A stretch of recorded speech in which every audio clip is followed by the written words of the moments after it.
ہمارے علماء ہو کبھی درپیش جو کوئی مسئلہ پوچھ لے حاضر ہوں ہم ان کی بارگاہ۔ الحمدللہ رب العالمین والصلاة والسلام علی خاتم النبیین اما بعد فاعوذ باللہ من الشیطان الرجیم بسم اللہ الرحمن الرحیم الصلاة والسلام علیکہ یا رسول اللہ وعلی آلکہ واصحابکہ یا حبیب اللہ الصلاة والسلام علیکہ یا نبی اللہ وعلی آلکہ واصحابکہ یا نور اللہ۔ مدنی چینل کے ناظرین، پروگرام دارالفتاء اہل سنت میں آپ کو خوش آمدید کہتے ہیں۔ اللہ رب العالمین ہم سب کو دین اسلام کے احکامات سیکھ کر سمجھ کر ان پر عمل پیرا ہونے کی توفیق عطا فرمائے۔ ہمارے پیارے رسول صلی اللہ تعالی علیہ وآلہ وسلم کا فرمان عظمت علی شان ہے، من صلی علیہ صلاۃ کتب اللہ لہ قراۃ والقراۃ مثل احد، کہ جس نے مجھ پر ایک مرتبہ درود بھیجا اللہ اس کے لیے ایک قرات اجر لکھ دیتا ہے، اور یہ ایک قرات احد پہاڑ کی مثل ہے۔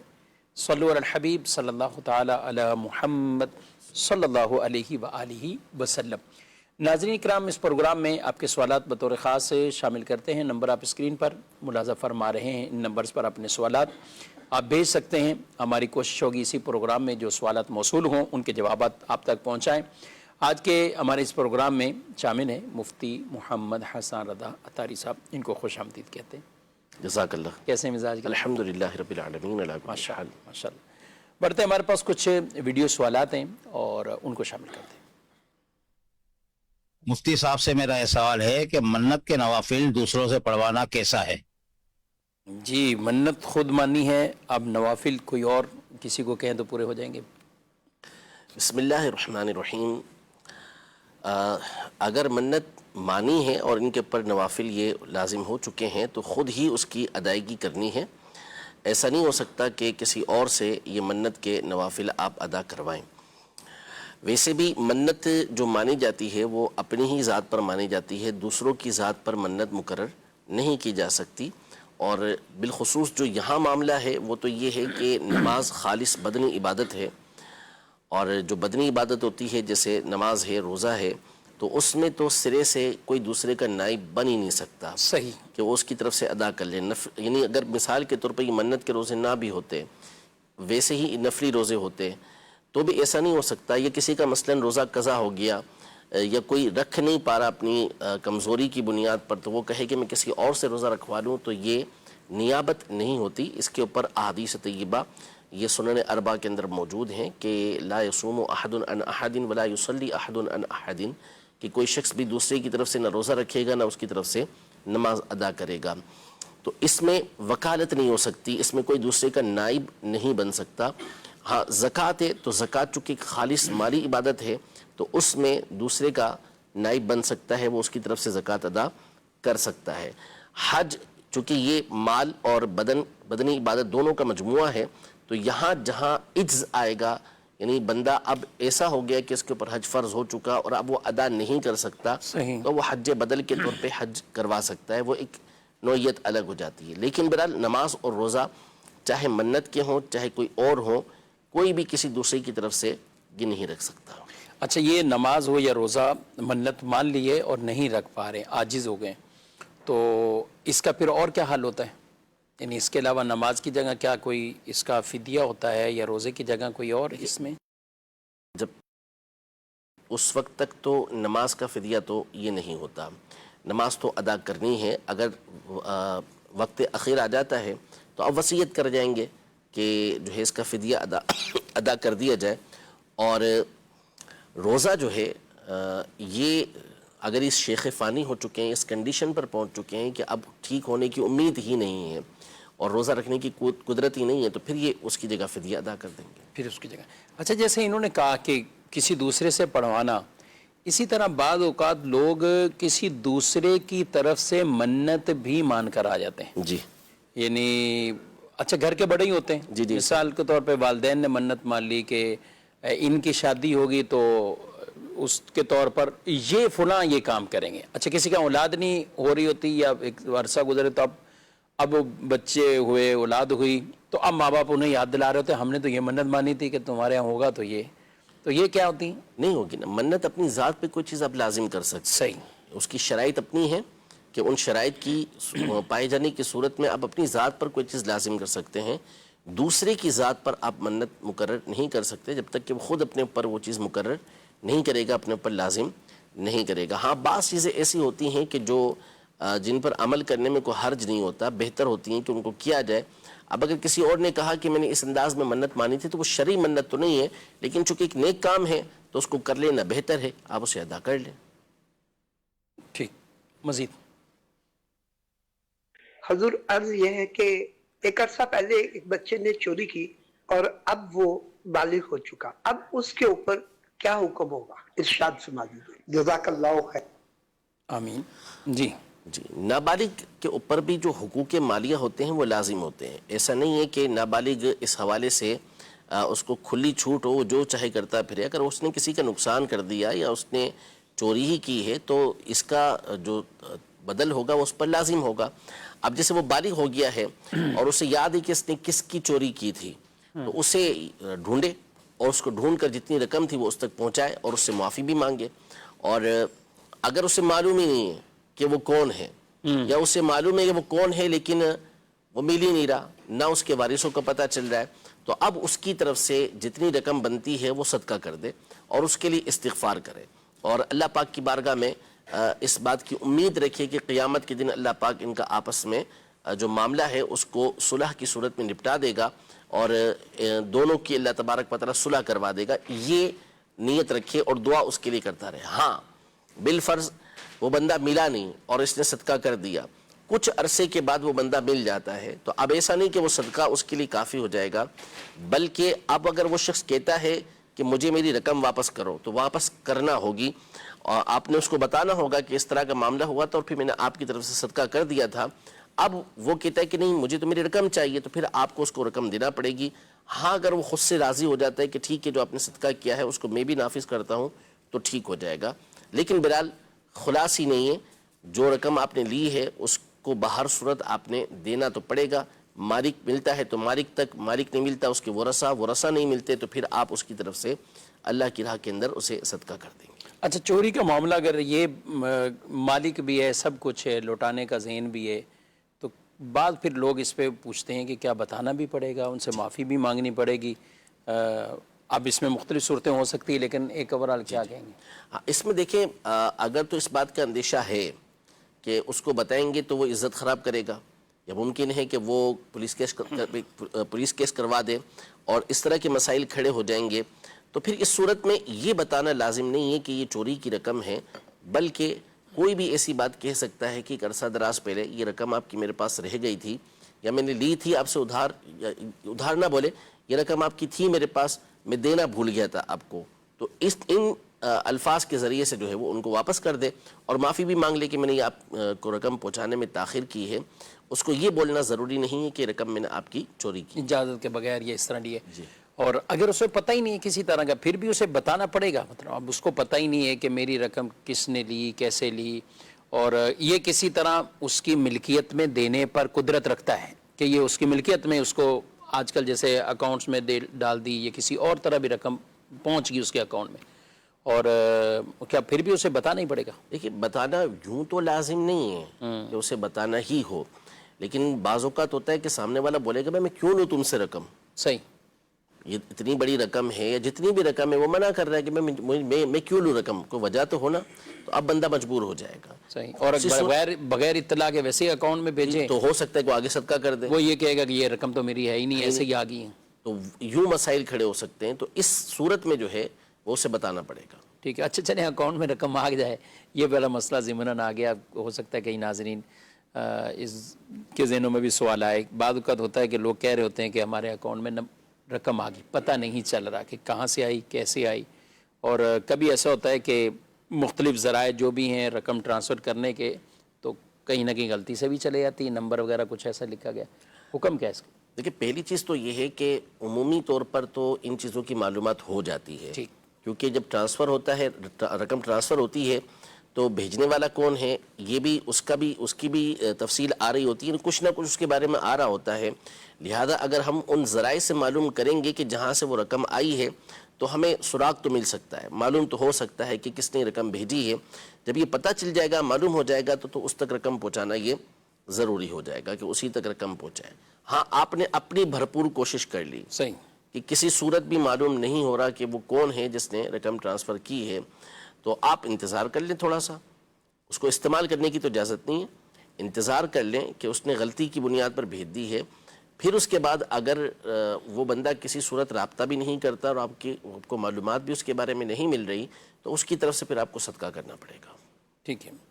ایک سوال ہے کہ نبی پاک صلی اللہ علیہ وسلم کے چہرہ مبارک کو ام الکتاب کہنا، اور یہ عام طور پہ نعتیہ اشعار میں بھی ایک شعر نعت خواہ حضرات سے سنا ہوا ہے، چہرہ ام الکتاب تیرا، یا اسی طرح کے، جی کیا کہنا؟ نبی پاک صلی اللہ علیہ وسلم کے چہرہ مبارکہ کو ام الکتاب کہنے میں کوئی حرج نہیں ہے، یعنی اس میں ایک تشبیہ ہے نبی پاک صلی اللہ علیہ وسلم کے مبارک چہرے کی فضیلت کے حوالے سے، اس کے کمال کے حوالے سے، اور یہ تو بہرحال احادیث طیبہ سے اس کا ثبوت موجود ہے، جیسا کہ صحیح بخاری شریف میں ایک سے زائد مقام پر سیدنا انس بن مالک رضی اللہ تعالی عنہ سے یہ حدیث پاک مروی ہے کہ جس میں آپ نے حضور پاک صلی اللہ علیہ وسلم کی مبارک زندگی کے آخری دن کا تذکرہ کیا کہ پیر کا دن تھا، صبح کی نماز تھی، آپ صلی اللہ تعالی علیہ وآلہ وسلم کا جو مرض تھا وہ شدت پکڑ چکا تھا۔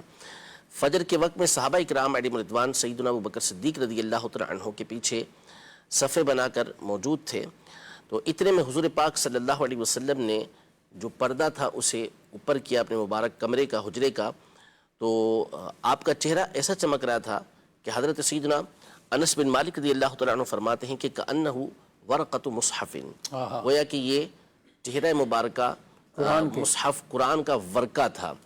تو شارحین حدیث نے اس مقام پر یہی لکھا کہ یہ نبی پاک صلی اللہ علیہ وسلم کے حسن ظاہری اور حسن باطنی کی ایک تمثیل تھی، ایک مثال تھی، اس کو بیان کیا، تشبیہ دی اس سے کہ نبی پاک صلی اللہ علیہ وسلم کا چہرہ مبارکہ ظاہری اور باطنی تمام تر جو محاسن ہیں، خوبیاں ہیں، ان کا جامع ہیں۔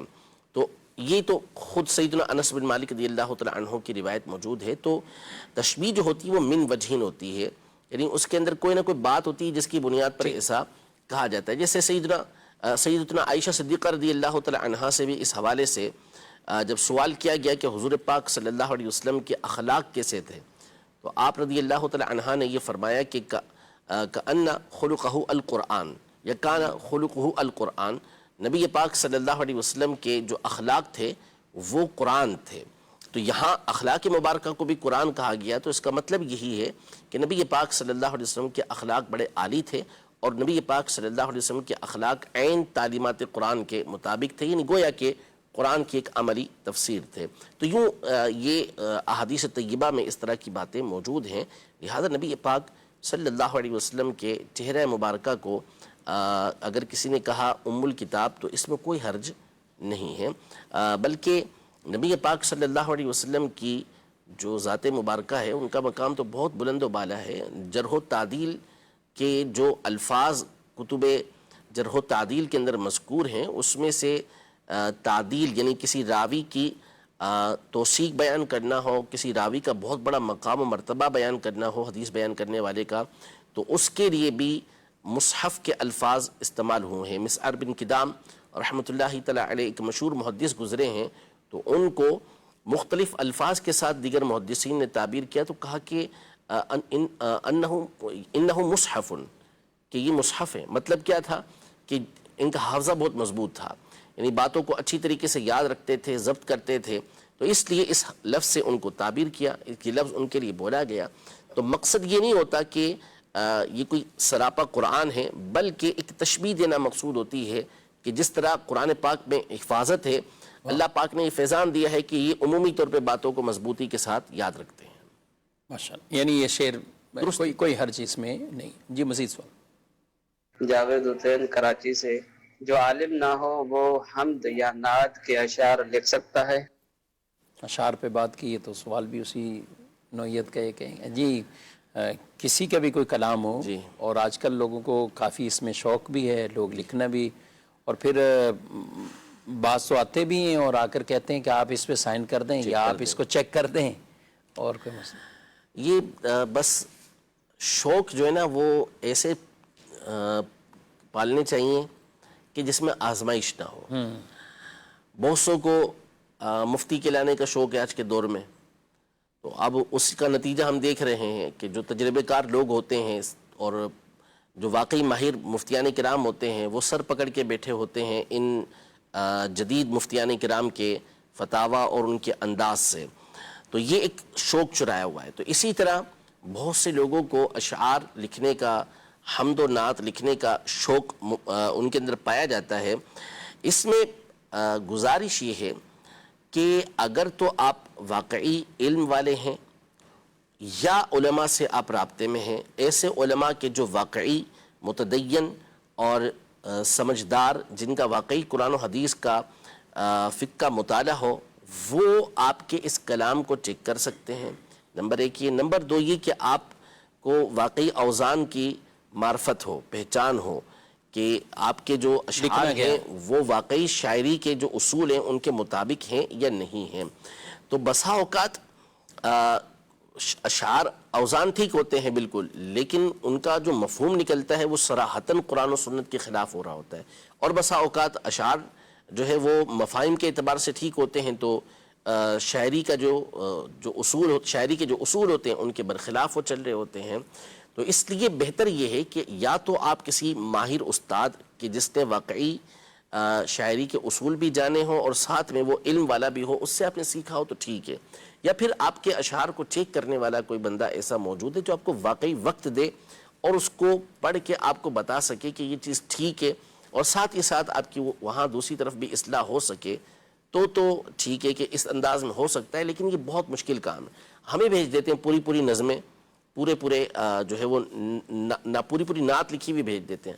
ظاہر ہے کہ ہمارے پاس نہ اتنا وقت ہوتا ہے کہ ہم اس کو اتنی بڑی نعتوں کو چیک کر پائیں. تضمینیں لکھی ہوئی ہوتی ہیں کہ تضمین چیک کر کے دے دیں، ہمارے لیے ممکن نہیں ہوتا کہ ہم اسے چیک کر کے دے دیں. تو یہ ظاہر ہے کہ ایسے علماء کی جو چیک کر کے آپ کو دے سکیں، وہ آپ کو مل سکیں، وہ آپ کو بتا سکیں کہ اس کے اندر کیا غلطیاں ہیں، یہ بہت مشکل کام ہوتا ہے. تو لہذا کام وہ کریں کہ جس کے ذریعے سے آپ کی آخرت سدھرے، اس کے ذریعے سے دین کو فائدہ پہنچے، اس کے ذریعے سے سنیت کو فائدہ پہنچے، اس کے ذریعے سے آپ کی دعوت اسلامی کو فائدہ پہنچے. تو یہ کام آپ کریں گے تو انشاءاللہ تبارک و تعالی آپ کو فائدہ ہوگا. ورنہ جب تک آپ کو رسوخ حاصل نہ ہو جائے، مضبوطی حاصل نہ ہو جائے، ان امور کے اندر پڑھنے کا فائدہ نہیں ہے. نقصان ہی کریں گے، فائدہ کم دیں گے. ٹھیک. سوال ہے کہ نماز فجر اور عصر کے ساتھ عشاء یا کسی اور نماز کو قضا پڑھ سکتے ہیں؟ نماز فجر اور عصر کے ساتھ عشاء کی نماز. صحیح. فجر کے بعد تو مسئلہ نہیں ہے کہ آپ فجر کی جب فجر کا وقت شروع ہو گیا تو اس کے بعد سے لے کے سورج کے طلوع ہونے سے پہلے آپ قضا نمازیں ادا کر سکتے ہیں. اسی طرح عصر کے فرض سے پہلے تو کوئی مسئلہ ہے ہی نہیں، یعنی وہ مکروہ ٹائم سرے سے ہے ہی نہیں، اس میں تو آپ نوافل بھی پڑھ سکتے ہیں. لیکن عصر کے فرض پڑھنے کے بعد نفل تو نہیں پڑھ سکتے. قضا نمازیں آپ پڑھ سکتے ہیں جب تک کہ سورج غروب ہونے میں 20 منٹ باقی نہ رہ جائیں، اس وقت تک آپ پڑھ سکتے ہیں. جب 20 منٹ باقی رہ جائیں گے تو اب مکروہ وقت شروع ہو جائے گا، اس میں آپ جو ہے وہ جو قضا نماز ہیں وہ بھی نہیں پڑھ سکتے. باقی آپ اس کے علاوہ باقی ٹائم میں عصر کی نماز پڑھتے ہیں، قضا نمازیں پڑھتے ہیں عصر کے، تو وہ آپ پڑھ سکتے ہیں، اس میں کوئی حرج نہیں ہے.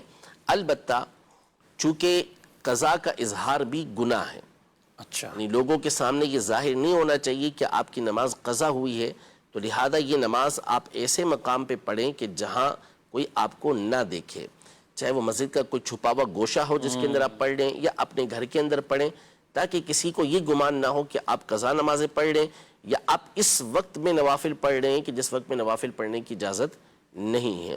تو اس لیے نمازیں ان اوقات میں قضا نمازیں پڑھنا جائز، لیکن ایسی جگہ پر ہو کہ جہاں کوئی دیکھ نہ رہا ہو. صحیح، یعنی ویسے پڑھ سکتے ہیں لیکن یہ ان کو احتیاط کرنی ہوگی.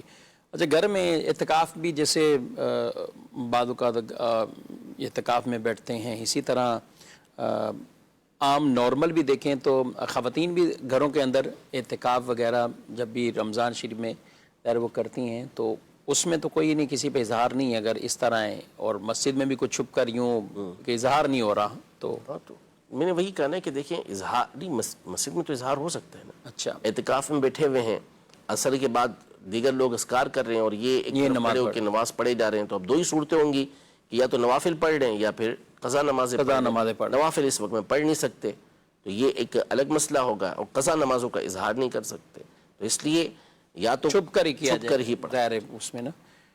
ٹھیک ہے جی، مزید سوال. آپ سے پوچھنا تھا کہ اکثر اور اشاعت کی سنتا غیر موقع جو ہے اگر لگاتار آدمی نہیں پڑھتا تو اس میں گناہ تو نہیں ہوتا؟ مزید سوال. میرا نام عرفان نظامی ہے اور میں کراچی سے عرض کر رہا ہوں. میرا سوال یہ ہے کہ صرف مسافہ کرنے سے سنت ادا ہو جائے گی؟ جی، عصر کی اور عشاء کی سنت غیر موقدہ مستقل چھوڑنے والا جی کیا گناہ گار ہوگا؟ گناہ گار تو نہیں ہوگا، لیکن یہ ایک بہت بڑی محرومی کی بات ہے کہ بندہ مستقلاً یہ نمازیں چھوڑ دے، یہ سنتیں غیر مقدہ چھوڑ دے. سنتیں جو بھی ہوں نبی پاک صلی اللہ تعالیٰ علیہ وآلہ وسلم نے اس لیے ادا نہیں کی کہ اس کو چھوڑا جائے. یہ جو ذہن بنا ہوا ہے ہمارے یہاں پر کہ ہم وہی چیز ادا کریں گے کہ جو ہمارے پر لازم ہو، یہ ذہن درست نہیں ہے. نبی پاک صلی اللہ علیہ وسلم نے کیوں ان کی ترغیبیں دیں، کیوں ان کو ادا کیا، کیوں ان کے اوپر جو ہے وہ فضیلتوں کو بیان کیا؟ وہ اس لیے بیان کیا تھا کہ اس کو چھوڑا جائے؟ نہیں، بلکہ اس لیے تھا کہ ان کو ادا کیا جائے. ہاں چونکہ ان کو لازم قرار نہیں دیا، اس کی بنیاد پر چھوڑنے والے کو گناہ گار قرار نہیں دیا جائے گا. لیکن اگر کوئی اس کو چھوڑنے کی مستقل عادت بنا دیتا ہے تو یہ کوئی اچھا کام نہیں ہے. ملامت بہرحال اس کے لیے ہوگی، ناپسندیدہ عمل ہوگا کہ اس طریقے سے نبی پاک صلی اللہ علیہ وسلم کی سنتوں کو بغیر کسی عذر کے مستقلاً چھوڑے رکھنا. ایک تو عذر ہو، کوئی مجبوری ہو، کوئی ڈیوٹی ٹائم آپ کا ایسا ہے وقف کے ادارے کے اندر، سرکاری ادارے کے اندر یا پرائیویٹ ادارے کے اندر کہ جہاں پر آپ کو ان کے ادا کرنے کی اجازت نہیں ہے تو ٹھیک ہو جاتا ہے ایک معاملہ. لیکن بغیر کسی وجہ کے اس طرح چھوڑنے کی عادت بنانا یہ انتہائی نامناسب کام ہے. ایک سوال ہے ایس ایم ایس پر کہ اچھا چلیں ایک اور جو ہمارے بھائی نے دوسرا سوال پوچھا، صرف مسافہ کرتے ہیں اور سلام یعنی ان کا یہی ہوگا مسافہ کر لیا، ہاتھ ملایا، زبان سے کچھ نہیں بولا، تو کیا ہو گیا؟ دوسرا سوال لے رہے میں عرض کرتا ہوں. جی جی. اچھا ایک سوال ایس ایم ایس پہ ہے کہ جوتے پہن کر آٹا گوندنا، روٹی بنانا شرعاً منع نہیں ہے، جوتے پاک ہوں، ناپاکی نہ لگی ہو. اب یہ مسئلہ ہمیں بتایا ہے یا پوچھا ہے یا یہ مشہور ہے تو یہ یوں پوچھنا چاہ رہے ہیں. سوال تو اس میں بظاہر کوئی نہیں ہے لیکن میسج اتنا ہے، چلیں آپ وضاحت کر دیں. اگر کوئی جوتے پہن کر بہن آٹا گوندے یا روٹی بنائے تو اس میں بھی کیا پاکی ناپاکی جوتے کے حوالے سے دیکھی جائے گی؟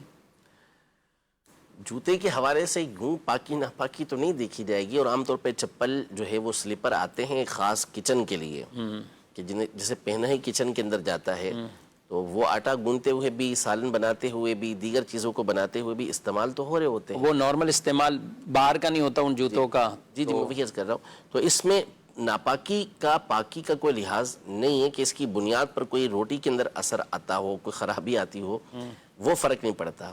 تو لہذا اگر کسی نے جوتے پہن کر آٹا گوندا ہے یا سالن بنایا ہے تو کوئی حرج نہیں ہے، چاہے جوتے اس کے ناپاک ہی کیوں نہ ہو. لیکن ظاہر ہے کہ ایک ناپاک چیز کو ویسے ہی پہنے رکھنا یہ مناسب عمل نہیں ہے. ٹھیک کہ وہ کپڑے ہوں، جوتے ہوں، امامہ شریف ہو، اگر ان کے اندر کہیں نجاست لگ گئی ہے، ناپاک ہو گئے تو ان کو پاک کر لیا جائے، ان کو پہننے سے پہلے پاکی کا عمل اس کے ساتھ کر لیا جائے، کوئی اور لباس اس وقت پہن لیا جائے. تو بہرحال جوتے پہن کر آٹا گوندنے کے اندر، روٹی پکانے میں، اسی طرح اور کچھ سالن وغیرہ بنانے میں کوئی حرج نہیں ہے، بنا سکتے ہیں، کوئی اس کے اندر مسئلہ نہیں ہے. امام جعفر صادق رحمۃ اللہ تعالیٰ علیہ کے کنڈے 15 کو نہیں کیے تو کیا 22 کو کر لیں؟ کیا کہتے ہیں آپ؟ کنڈے ہمارے نزدیک ایصال ثواب ہے. ٹھیک. اور ایصال ثواب کے حوالے سے ہمارے علماء اہل سنت بہت دفعہ اس بات کو بیان کر چکے ہیں کہ ایصال ثواب یہ ایک مستحب عمل ہے، کسی بھی دن یہ کیا جا سکتا ہے، دن مقرر کر کے بھی کیا جا سکتا ہے اور بغیر کسی دن کو مقرر کیے بھی کیا جا سکتا ہے۔ دن اس لیے مقرر کیا جاتا ہے کہ ایک تو اس کے اندر آسانی ہوتی ہے، دین و دنیا کے سارے کام عمومی طور پر دن اور وقت مقرر کر کے ہی کیے جاتے ہیں۔ دوسرا یہ کہ عمومی طور پر جو وصال کا دن ہوتا ہے اس دن ائمہ تصوف کی تصریحات کے مطابق جو روح ہوتی ہے یہ متوجہ ہوتی ہے، تو اس لیے اس دن جو ہے وہ ایصال ثواب کرنا یہ زیادہ بہتر ہوتا ہے۔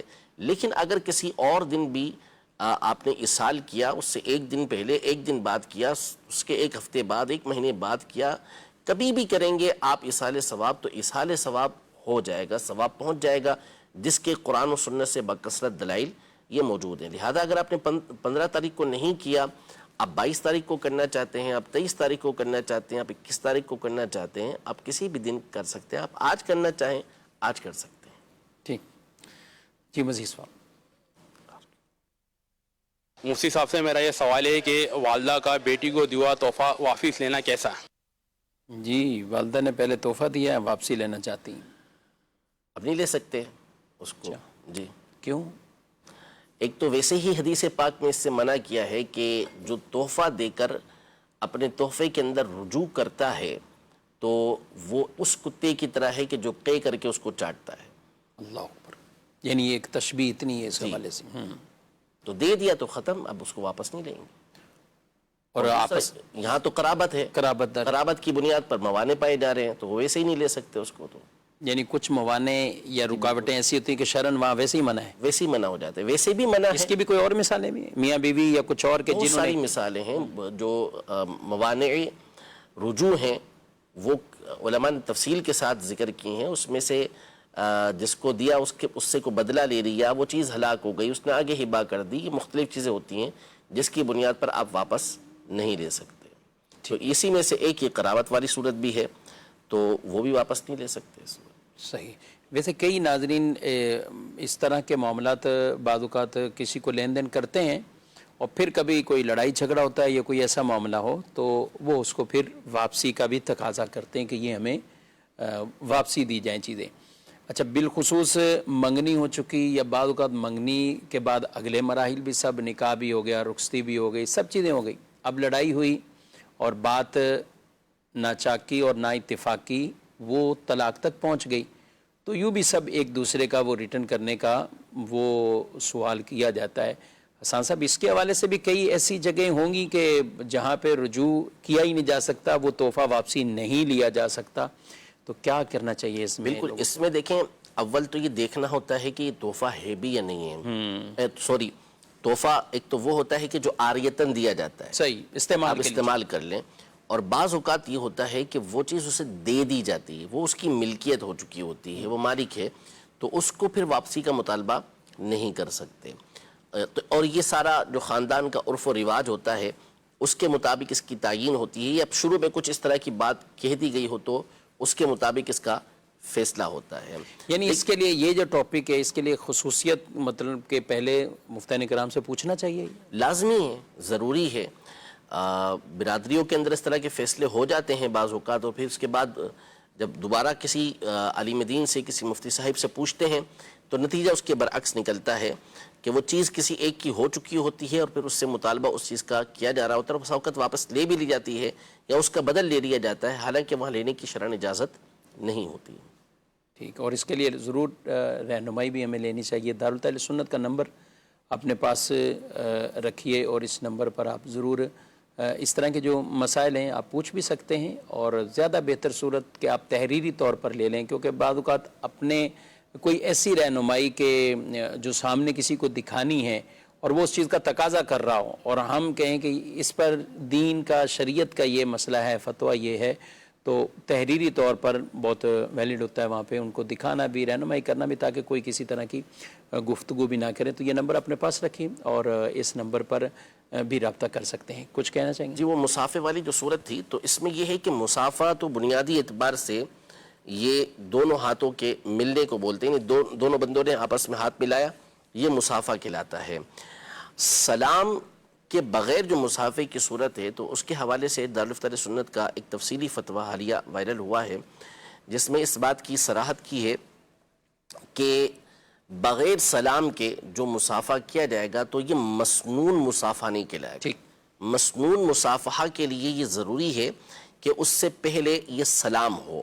تو بغیر سلام کے اگر کسی نے دونوں آپس میں بھائیوں نے یہ ہتھیلیاں ملا لی جیسا کہ مصافحہ کیا جاتا ہے تو اس صورت میں مصافحہ تو ہو جائے گا, لیکن وہ مصافحہ کہ جس کو مسنون مصافحہ کہیں وہ نہیں ہوگا. ہاں اچھی نیت کے ساتھ بعض اوقات کسی نے ہاتھ ملا لیا اور سلام نہیں کیا تو اچھی نیت تھی, مثلا سامنے والے کو خوش کرنا تھا, تو اس پر تو وہ مستحب ہو جائے گا, فقط دل خوش کرنے کا ثواب یہ مل جائے گا. لیکن جو مسنون طریقہ کار احادیث طیبہ میں اور جو کتب فقہ کے اندر موجود ہے وہ یہی ہے کہ پہلے سلام ہو اور اس کے بعد پھر مصافحہ ہونا چاہیے. اصل طریقہ کار یہ ہے. یعنی دار و مدار ان الفاظوں پر ہے بھی کیا بولیں گے, الفاظ سلام کے کہیں گے کہ نہیں. یہ اپنی عادت رکھنی چاہیے کہ ٹھیک ہے مصافحہ بھی کر لیا اپنی جگہ, لیکن جو مین چیز ہے وہ سلام ہی نہیں کہا. اچھا آپ کو تجربہ ہوگا کہ نماز کے بعد کئی حضرات امام صاحب سے سلام لیتے ہیں, تو بعض تو آگے سلام لیتے ہیں, لیکن کبھی اس پہ غور کریں تو ایک تعداد ہوتی ہے کہ وہ مصافحہ کر رہے ہوتے ہیں, جی, یعنی وہ زبان سے سلام ہی نہیں کر رہے ہوتے. ان کے بعض اوقات ہونٹ ہلتے ہیں. جی جی جی ویسے ہی کر رہے, کچھ پتہ ہی نہیں چلتا کہ آواز بھی ان کی آئی ہے یا نہیں آئی. اور بعض لوگ سلام کرتے ہیں اور بڑی تعداد ہوتی ہے کہ جو سلام نہیں کرتی, صرف مصافحہ کر رہی ہو. اور کئی جگہوں پہ جب لائن میں لگ کے ملاقات کر رہے ہیں اور وہاں ان کو بھی ہوتا ہے کہ جانا ہے, آگے جانا ہے, تو ایک تعداد ہوتی ہے, یعنی اس میں پھر سلام کرنے والا وہ ثواب نہیں ملے گا. یعنی اس میں عادت بنانی چاہیے. بالکل, جب آپ مل رہے ہیں تو ثواب بھی لے کے جائیں, اور آپ سلام کریں گے تو ظاہر سلام کرنے والے کو زیادہ ثواب اس پہ ملتا ہے جو ابتدا بھی سلام کرتا ہے. تو سلام کی عادت ڈالنی چاہیے, اور زبان سے جہاں بالخصوص ملاقات. کئی مواقع ٹھیک ہے اس کی ممانعت کے ہوتے ہیں کہ جہاں ہمیں سلام نہیں کرنا, کوئی علم دین کی محفل ہے, کہیں پہ بیان ہو رہا ہے, درس ہو رہا ہے, کوئی استاد پڑھا رہے ہیں, کئی مفتی صاحب کسی کو کوئی شرعی مسائل بتا رہے ہیں, اب کوئی آئے ہیں تو آپ شریک ہو جائیں. اگر ان کے ساتھ ہی وہ اعلانیہ کوئی ایسی بیٹھک ہے, اگر ایسا نہیں ہے تو انتظار کر لیں اور پھر آپ آ کر مل لیں. تو کئی مواقع ہیں کہ جہاں ظاہر ہے سلام کی ممانعت بھی ہوتی ہے کہ وہاں سلام نہ کیا جائے, لیکن جب آپ آئے ملنے رہیں اور وہ بھی ملاقات کے لیے کھڑے ہوئے ہیں تو سلام کہیں گے تو انشاءاللہ ثواب بھی ملے گا. اللہ پاک ہم سب کو دین متین, دین اسلام کے احکامات پر عمل پیرا ہونے کی توفیق دے. ناظرین کرام, پروگرام کا وقت اپنے اختتام کو پہنچا ہے, تو آپ سے اجازت چاہتے ہیں. انشاءاللہ آئندہ پیر کو اسی وقت پہ دوبارہ انشاءاللہ آپ سے ملاقات ہو. ہادیوں رہنما ہمارے علماء ہو کبھی درپیش جو کوئی مسئلہ پوچھ لے, حاضر ہوں ہم ان کی بارگاہ.